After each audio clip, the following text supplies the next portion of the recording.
Sa isang tahimik na probinsya na napapalibutan ng malalawak na palayan at matatayog na puno ng akasya, may isang maliit na baryo na tinatawag na Luntiang Lambak. Simple lang ang buhay ng mga tao roon.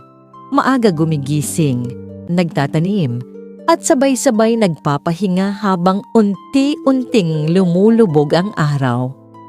Ngunit may isang lihim ang baryong ito. Isang lihim na hindi nakakatakot, kundi mahiwaga.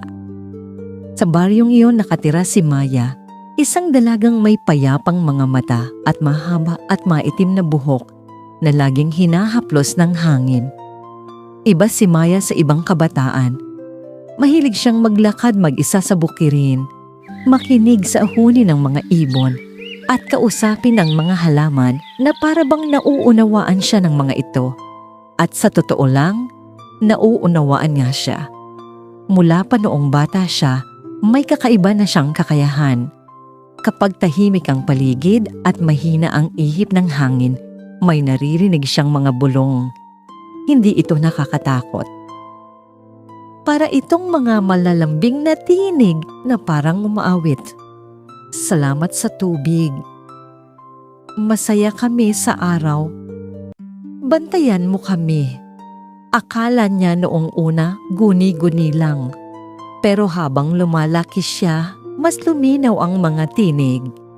Hanggang sa isang hapon, habang naglalakad si Maya sa gilid ng palayan, napansin niyang tila mas makulay ang paligid kaysa dati. Ang mga dahon ay kumikislap sa sinag ng araw at ang hangin ay may dalang kakaibang lamig. Hindi malamig na nakakatakot, kundi preskong parang yakap. Bigla siyang huminto. May narinig siya, hindi bulong, kundi isang malinaw na tinig. Matagal ka na naming hinihintay, Maya. Napalingon siya sa paligid. Hello? Mahina niyang tanong. Walang tao. Pero sa may ilalim ng isang malaking puno ng balete, may nakita siyang kakaibang liwanag. Parang maliliit na bituin na sumasayaw sa hangin. Dahan-dahan siyang lumapit. Habang papalapit siya, mas nagiging malinaw ang mga ilaw hanggang sa unti-unti itong nagkaroon ng anyo. Maliit, may pakpak, at kumikislap. Napahinto si Maya. Ngunit hindi siya natakot. Sa halip, nakaramdam siya ng kakaibang kapayapaan. Sa harap niya ay isang diwata. Hindi ito tulad ng nakikita sa mga kwento na nakakatakot o mapanlinlang. Ang diwata ay may banayad na ngiti at ang kanyang mga mata ay tila naglalaman ng liwanag ng buwan. Hindi ka natatakot? Tanong ng diwata. Malambing ang boses. Umiling si Maya. Hindi. Parang kilala na kita. Ngumiti ang diwata. Kilala mo nga kami. Kahit hindi mo pa alam. Umupo si Maya sa damuhan habang ang diwata ay lumilipad-lipad sa paligid niya. Maya-maya pa, may iba pang mga liwanag na dumating at isa-isa nagpakita ang mas marami pang diwata. May iba't ibang kulay ang kanilang pakpak. May berde, asul, ginto at pilak. Para silang mga alaga ng kalikasan. Matagal ka na naming kinakausap. Sabi ng isang diwata na may pakpak ko na parang dahon, ikaw ang nakakarinig sa hangin. Dagdag ng isa, napatingin si Maya sa kanila. Ako ba? Kakaiba? Sumagot ang unang diwata, hindi kakaiba, espesyal. Ikinuwento ng mga diwata ang kanilang mundo. Hindi sila nakikita ng lahat ng tao. Nagpapakita lamang sila sa mga may malinis na puso at marunong makinig, hindi lang sa salita, kundi sa kalikasan. Kapag inaalagaan ng tao ang lupa, lumalakas kami. Paliwanag ng isang diwata. Kapag sinisira, unti-unti kaming nawawala. Tahimik na nakinig si Maya. Naalala niya kung paano niya minamahal ang mga puno, ang ilog at ang hangin. May dahilan kung bakit ikaw ang nakakarinig sa amin. sabi ng diwata na unang kumausap sa kanya. At oras na para malaman mo iyon. Biglang umihip ang hangin, mas malakas kaysa dati, ngunit hindi magulo. Parang may mensaheng dala at sa gitna ng hangin, may lumitaw na mas maliwanag na liwanag kaysa sa iba. Unti-unti itong nag-anyong parang isang mas malaking diwata. Mas maliwanag, mas payapa. Siya ang reyna ng mga diwata. Maya, malumanay niyang sabi, ikaw ang magiging tagapangalaga ng luntiang lambak. Nanlaki ang mata ni Maya. Ako? Pero, isa lang akong simpleng tao. Ngumiti ang reyna. Ang tunay na lakas ay hindi nasusukat sa kapangyarihan, kundi sa kabutihan ng puso. Sa sandaling iyon, naramdaman ni Maya na parang may mainit na liwanag na pumasok sa kanyang dibdib. Hindi masakit, kundi nakakaaliwalas. Parang may bagong lakas siyang natanggap. Tutulungan ka namin, sabi ng mga diwata sabay-sabay. Hindi ka nag-iisa. Habang papalubog na ang araw, unti-unting nawala ang mga diwata. Ngunit ang pakiramdam ng kanilang presensya ay nanatili. Bumalik si Maya sa kanilang bahay na may ngiti. Hindi niya palubos na nauunawaan ang lahat, pero alam niya. Simula pa lang ito ng isang mas malaking kwento. Tahimik ang gabi sa luntiang lambak. Ang mga kuliglig ay marahang umaawit at ang malamig na hangin ay dahan-dahang humahaplos sa mga dahon. Sa loob ng kanilang maliit na bahay, nakahiga si Maya sa kanyang kama. Ngunit hindi siya agad makatulog. Paulit-ulit sa kanyang isip ang nangyari kanina. Ang mga diwata, ang reyna, at ang sinabi nitong siya ang magiging tagapangalaga. Hindi ito nakakatakot. Sa halip, parang may bagong liwanag sa kanyang puso. Dahan-dahan niyang ipinikit ang kanyang mga mata. At sa kanyang pagtulog, may nakita siyang panaginip. Nasa ilalim siya muli ng malaking puno ng balete. Ngunit ngayon, mas maliwanag ang paligid kahit gabi. Ang mga dahon ay kumikislap na parang may maliliit na bituin at ang hangin ay puno ng malumanay na musika. Sa kanyang harapan, muling nagpakita ang reyna ng mga diwata. Maya, malambing nitong tawag. Lumapit si Maya, tila hinihila ng liwanag. Nasaan po ako? Tanong niya mahinahon. Nasa pagitan ka ng panaginip at katotohanan, sagot ng reyna. Dito nagsisimula ang iyong paglalakbay. Unti-unting lumiwanag ang lupa sa ilalim ng balete at doon may nakita si Maya. Isang maliit na pintuan na yari sa ugat ng puno, tila nakatago sa mahabang panahon. Hindi ito nakakatakot. Mukha itong parang lihim na hardin. Buksan mo, sabi ng reyna. Dahan-dahang lumapit si Maya. Nang hawakan niya ang pintuan, kusang itong bumukas. Walang ingay, walang takot. At sa loob, isang napakagandang lugar. Isa itong lihim na mundo. May maliliit na ilog na kumikislap na parang pilak, mga bulaklak na may sariling liwanag, at mga paru-paro na dahan-dahang lumilipad kahit gabi. At sa gitna nito, mga diwata, marami sila, mas marami kaysa sa nakita niya kanina. May mga diwata na nag-aalaga ng mga halaman, may mga lumilipad sa ibabaw ng tubig, at may mga tahimik na umaawit. Dito kami naninirahan, sabi ng reyna, ang puso ng kalikasan sa lambak na ito. Habang naglalakad si Maya sa mahiwagang lugar, napansin niya na bawat hakbang niya ay may kasamang munting liwanag. Parang tinatanggap siya ng mundo. May isang maliit na diwata ang lumapit sa kanya. May pakpak na parang dahon ng mangga. Salamat sa pagdidilig mo sa amin araw-araw, sabi nito. Ngumiti si Maya. Kayo pala yon, naririnig ko kayo. Tumango ang diwata. Matagal na.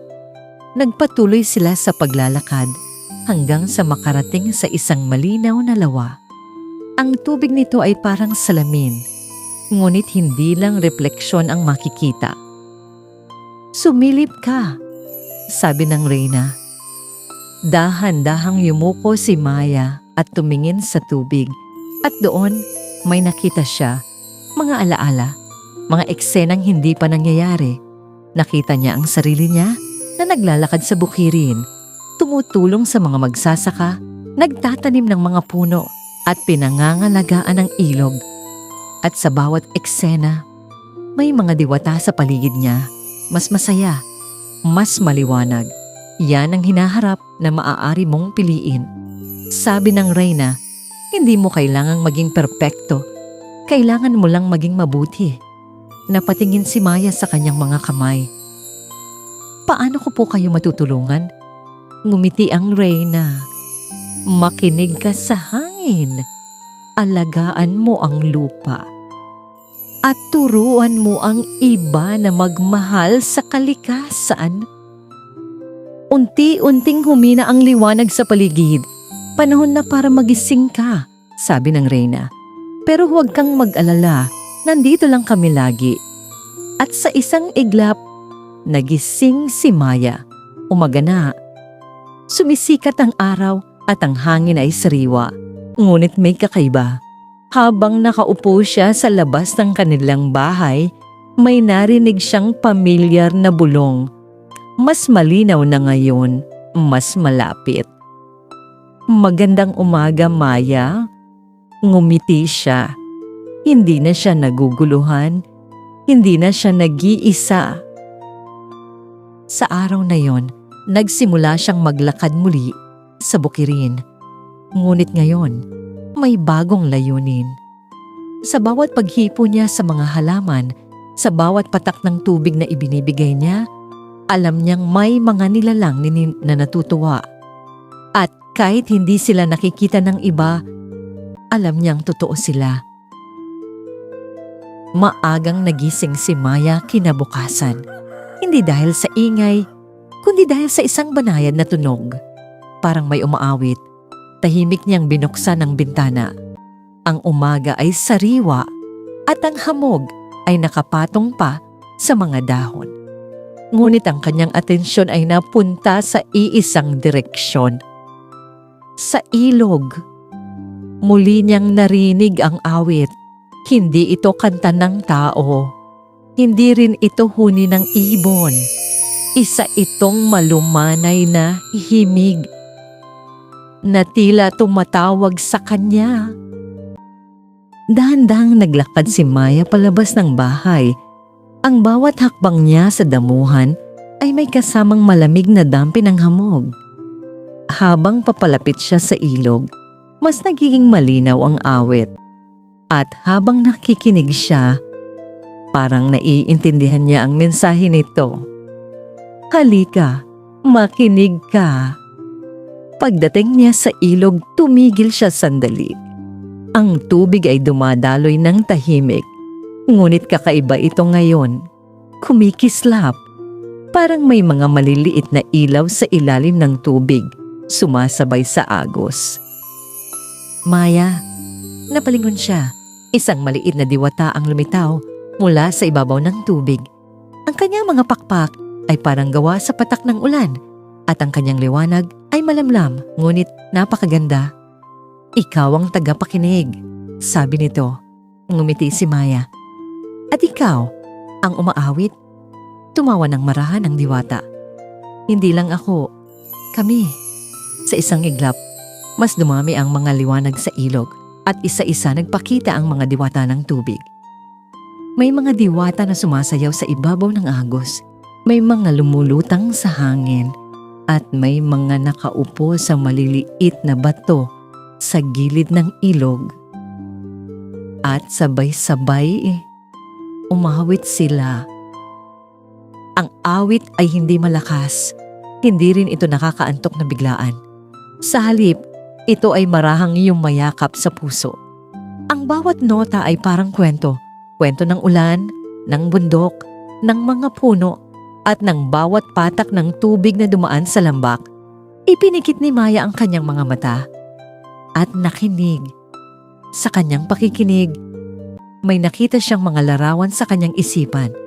Nakita niya ang ilog noong unang panahon, malinis, masigla at puno ng buhay. Nakita niya ang mga batang naglalaro sa tabi nito, ang mga magsasakang kumukuha ng tubig, at ang mga ibong umiinom dito. Ngunit maya-maya, unti-unting nagbago ang imahe, naging malabo ang tubig, may mga dahon at dumi na naiipon, at ang awit humina. Dahan-dahang binuksan ni Maya ang kanyang mga mata. Napatingin siya sa ilog sa harap niya. Bagamat maganda pa rin, napansin niya ang ilang kalat sa gilid. Malungkot ang ilog, sabi ng isang diwata. Hindi dahil sa galit, kundi dahil sa pagod. Dagdag ng isa. Umupo si Maya sa tabi ng tubig. Huwag kayong mag-alala. Mahina niyang sabi. Tutulungan ko kayo. Ngumiti ang mga diwata, hindi dahil sa pangako, kundi dahil naramdaman nilang totoo ito. Dahan-dahang inilubog ni Maya ang kanyang kamay sa tubig. Malamig, malinis, at habang ginagawa niya yon, may kakaibang nangyari. Ang tubig sa paligid ng kanyang kamay ay kumislap ng mas maliwanag. Parang tumugon sa kanya, parang nakinig. May kakayahan ka, sabi ng diwata. Hindi para kontrolin ang kalikasan, kundi para makinig dito. Tumayo si Maya at nagsimulang pulutin ang mga kalat sa gilid ng ilog. Isa-isa, tahimik, walang reklamo. At habang ginagawa niya yon, may mga diwata na sumasabay sa kanya. Tinutulungan siyang ilipat ang maliliit na dahon. Nililinis ang tubig gamit ang kanilang liwanag. Hindi nagtagal. Mas luminaw ang ilog. Mas gumaan ang agos. At ang aawit ay bumalik. Mas malinaw na ngayon. Mas masaya. Salamat, Maya. Sabay-sabay na bulong ng mga diwata. Ngumiti siya. Hindi ko ito kayang mag-isa, sabi niya. At sagot nila, hindi ka nag-iisa. Habang papalayo si Maya mula sa ilog, napansin niyang ang hangin ay mas presko, ang mga dahon ay mas masigla, at ang araw ay mas mainit sa pakiramdam. Hindi dahil nagbago ang mundo, kundi dahil nagsimula siyang makinig dito. At mula sa araw na yon, at tuwing umaga, bumibisita si Maya sa ilog. Hindi lang para tumulong, kundi para makinig sa awit ng kalikasan. Lumipas ang maraming araw, at sa bawat umaga, si Maya ay patuloy na naglalakad sa bukirin, nakangiti, payapa at puno ng pag-asa. Hindi na siya nag-iisa, dahil sa bawat hakbang niya, may kasabay siyang hindi nakikita ng iba. Sa ilalim ng matandang balete, sa tabi ng malinaw na ilog, at sa gitna ng luntiang palayan, nandoon ang mga diwata. Mas masaya, mas maliwanag, mas buhay. Isang hapon, habang ginagawang gintong dagat ng araw ang mga palayan, muling nagtipon ang mga diwata sa paligid ni Maya. At sa gitna nila, ang reyna. Ngunit ngayon, hindi na ito tila malayo o mahiwaga lamang. Para na itong isang matagal ng kaibigan. Maya, sabi ng reyna, may nangiting puno ng lambing. Hindi ka na namin kailangang iwan. Napangiti si Maya. Talaga? Unti-unting lumapit ang maliliit na diwata. Umiikot sa kanyang balikat, dumadapos sa kanyang kamay, at sumasabay sa hangin sa paligid niya. Dahil pinili mong mahalin ang kalikasan, sabi ng isa, pinili rin naming manatili sa tabi mo. Naramdaman ni Maya ang banayad na liwanag na yumakap sa kanya. Hindi ito pansamantala, hindi ito mawawala. Mula ngayon, sabi ng reyna, hindi ka lang tagapangalaga, kundi kasama namin. Sa sandaling iyon, parang naging mas malinaw ang mundo. Mas buhay ang mga kulay. Mas malambing ang hangin. Mas masaya ang bawat tunog ng kalikasan. At kahit hindi nakikita ng ibang tao ang mga diwata, napapansin nila ang kakaibang saya sa paligid ni Maya. Kapag siya'y naglalakad, tila mas gumagaan ang hangin. Kapag siya'y ngumiti, tila mas umiilaw ang araw dahil sa likod ng bawat ngiti niya. May mga kaibigang diwata na sumasabay. Lumipas ang panahon. Lumaki ang mga bata sa baryo na natutong magmahal sa kalikasan. Mas naging maingat ang mga tao sa ilog at lupa. At sa bawat pagbabagong iyon, mas naging masigla ang mga diwata. At si Maya, nanatili siyang simple. Ngunit sa kanyang puso, dala niya ang isang lihim na hindi mabigat, kundi napakagaan. Tuwing dapit-tapon, madalas siyang umupo sa ilalim ng balete. At doon, makikita mo siyang nakangiti, tila may kausap. At totoo nga, may kausap siya. Ang reyna ng mga diwata ay nasa tabi niya, tahimik ngunit laging naroon. Ang maliliit na diwata ay sumasayaw sa hangin, naglalaro sa liwanag, at umaawit ng mga awit na tanging siya ang malinaw na nakakarinig. At salamat. Minsan ay maririnig mong bulong ni Maya. At salamat din, sagot ng hangin. At sa lunsyang lambak, hindi nalihim ang hiwaga. Dahil kahit hindi ito nakikita ng lahat, ito ay nararamdaman. Sa bawat malamig na simoy ng hangin, sa bawat patak ng tubig, at sa bawat pusong marunong magmahal, nandoon ang mga diwata. At habang si Maya ay nabubuhay, hindi siya kailanman nag-iisa dahil ang liwanag ng kalikasan at ang kanyang mga kaibigang diwata ay mananatili sa kanyang tabi habang buhay. Aral ng kwento. Sa kwento ni Maya at ng mga diwata, natutunan natin na hindi kailangang makita ang hiwaga para ito ay maging totoo. Minsan, ang pinakamahalagang bagay ay nararamdaman sa katahimikan, sa hangin at sa puso. Ipinapakita rin ng kwento na ang kalikasan ay buhay at may damdamin. Kapag inalagaan natin ito, nagbabalik ito ng kapayapaan, sayay at kagandahan sa ating buhay. At tulad ni Maya, hindi natin kailangang maging makapangyarihan para gumawa ng pagbabago. Kailangan lang natin makinig, magmahal at gumawa ng kabutihan sa maliliit na paraan araw-araw. Dahil sa huli, ang tunay na hiwaga ay hindi nasa diwata lamang, kundi nasa puso ng taong marunong mag-alaga, makinig at maniwala.